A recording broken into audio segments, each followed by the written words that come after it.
இந்த நீங்கள் சமையல் பண்ணுவீங்களே, சமையல் பண்ணுறதுக்கு பக்கத்தில் வந்து சிங்க் மாதிரி ஒன்று இருக்கும். அதாவது பாத்திரம் கழுவாங்க பாருங்க.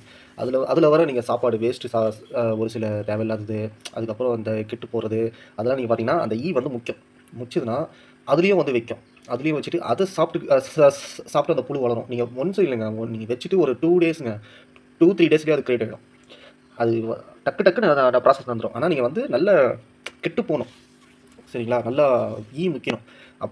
அப்படின்னா தான் அது கிரியேட் ஆகும். அப்படி நீங்கள் வந்து இப்படி இதுவாகுது, ரொம்ப ஸ்மெல் அடிக்கும் அப்படின்னு நீங்கள் பார்த்தீங்கன்னா இன்னொரு இருக்குது. ஆனால் அது வந்து நான் ட்ரை பண்ணதில்லை. ட்ரை பண்ணவங்கிட்ட நான் கேட்டிருக்கேன். நீங்கள் என்ன பண்ணுறீங்கன்னா, தயிர் இல்லைனா ஏதாச்சும் புளிச்சு போகிற ஐட்டம், சரிங்களா, ஒரு கப்பில் போட்டுட்டு ஓப்பன் பிளேஸில் வச்சுருங்க.